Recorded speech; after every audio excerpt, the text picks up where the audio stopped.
কিন্তু আপনারা ভয় পাবেন না। হার মধ্যে যেহেতু অনেক অন্যায় কথা আছে, আপনি বুঝে শুনে ভোট দেন। এই কথা কখনো ভাববেন না, এসব প্রতারণাতে আসবেন না যে নাতে ভোট দিলে দেশের উন্নতি রুখে যাবে, দেশের উন্নতি বাধাগ্রস্ত হবে, কখনো না। দেশের কিসমত যদি ভালো হয়, জনগণের কিসমত যদি ভালো হয়, শাসকদের যদি নিয়ত ভালো হয়, তাহলে না ভোট, সবাই নার মধ্যে ভোট দিলেও দেশের উন্নতি চলতে থাকবে ইনশাআল্লাহ।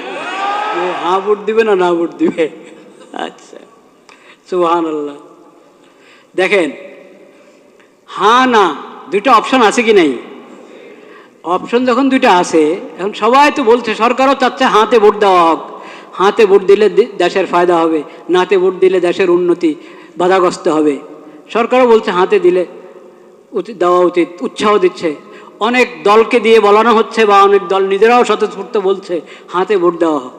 কিন্তু অপশন যখন দুইটা আছে, এর মানে নাতে ভোট দেওয়ার অধিকার আছে কি নাই? আছে, নাহলে তো আর দরকার নেই ভোটের। হ্যাঁ না দুইটা যখন আমাকে দেখাচ্ছেন যে হাতে ভোট দাও বা নাতে ভোট দাও, এর মানে অধিকার দেওয়া আছে সরকারের পক্ষ থেকে। আপনি নাতেও দিতে পারেন, হাতেও দিতে পারেন। নাতে দিলে এটা অপরাধ হবে না, দণ্ডনীয় অপরাধ হবে নাকি নাতে দিলে? তাহলে আর হ্যাঁ না দুইটার ভোট অপশন রাখলো কেন? আপনি বুঝতে হবে আপনি কি করবেন। বাধ্য হয়ে দিবেন না ভোট, নিজেকে বাধ্য মনে করবেন না যে আমাকে হাতেই দিতে হবে। বাধ্য করে না কেউ আপনাকে, কিন্তু এক ধরনের যন্ত্রণায় ফেলেছে আমাদেরকে। নির্বাচন কমিশন হোক, সরকার হোক, বিদেশিরা হোক, আমাদেরকে এক ধরনের কিসের মধ্যে ফেলেছে?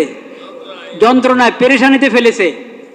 দেখেন, এখানে যে এরকম করে রেখেছে 5-6টা জিনিস, আপনি হ্যাঁ বললে সবগুলোকে হ্যাঁ বলবেন, না বললে সবগুলো কি বলবেন?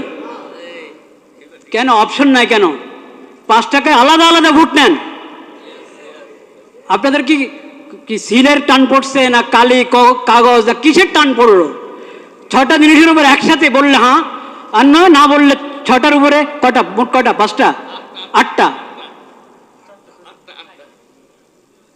আচ্ছা যাই হোক, যে কটার উপরেই সবগুলোর উপর হ্যাঁ বললে সবগুলোর উপরে হ্যাঁ, না বললে সবগুলোর উপরে কি না? কেন আলাদা আলাদা করে বলেন না কেন? এখন তো মানুষকে মুসিবতে ফেললেন। সে আপনার 4 কথা বা 5 কথা বা যত কথাই আছে, কথার কোনোটার সাথে একমত, কোনোটার সাথে কিনা একমত না। আলাদা আলাদা থাকলে সে আলাদা আলাদা উত্তর দিত, একটাতে দিত হ্যাঁ, একটাতে দিত না। এখন আপনি তাকে বাধ্য করলেন, হ্যাঁ বললে সবগুলোর উপরে বলো, না বললে সবগুলোর উপরে বলো। আমি তো সবগুলোর উপরে হ্যাঁ বলতে পারছি না, আমি তো সবগুলোর উপরে নাও বলতে পারছি না। কেন আমাকে বাধ্য করা হলো?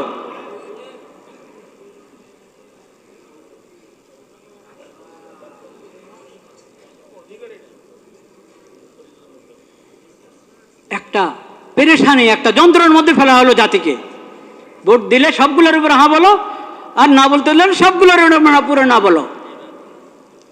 কিন্তু আপনারা ভয় পাবেন না। হার মধ্যে যেহেতু অনেক অন্যায় কথা আছে, আপনি বুঝে শুনে ভোট দেন। এই কথা কখনো ভাববেন না, এসব প্রতারণাতে আসবেন না যে নাতে ভোট দিলে দেশের উন্নতি রুখে যাবে, দেশের উন্নতি বাধাগ্রস্ত হবে, কখনো না। দেশের কিসমত যদি ভালো হয়, জনগণের কিসমত যদি ভালো হয়, শাসকদের যদি নিয়ত ভালো হয়, তাহলে না ভোট, সবাই নার মধ্যে ভোট দিলেও দেশের উন্নতি চলতে থাকবে ইনশাআল্লাহ। আর যদি নিয়ত ভালো না থাকে, কিসমতও ভালো না, নিয়তও ভালো না, এমন যদি হয়, তো সবাই হাতে ভোট দাও, কাজ হবে না, কাজ হবে না। ভোট একটা আমানত, ভোট একটা আমানত, এটাকে বুঝে শুনে ব্যবহার করেন। এটা অধিকার, এই অধিকার, ভোটের অধিকার একটা আমানত, এই অধিকারকে বুঝে শুনে ব্যবহার করেন। চিন্তা ফিকির করেন, আল্লাহর কাছে দোয়া করেন, আল্লাহ আমি যাতে সঠিক ভোট দিতে পারি সেই তৌফিক আমাকে দান করেন। এটা তামাশার বিষয় না। প্রতারিত হয়ে, বাধ্য হয়ে ভোট দিবেন না, লোভে পড়ে ভোট দিবেন না, চিন্তা ভাবনা করে, এবং এটার জন্য দোয়া দুরূদ পড়েন, সালাতুল হাজত পড়েন, অভিজ্ঞদের সাথে মশাওয়ারা করেন, নেককার দিনদার মানুষের সাথে মশাওয়ারা করেন। শুধু নাম, শুধু নামের ভিত্তিতে আপনি ভোট দিলে হবে? শুধু মার্কার ভিত্তিতে ভোট দিলে হবে? শুধু মনোগ্রাম দেখে ভোট দিলে হবে?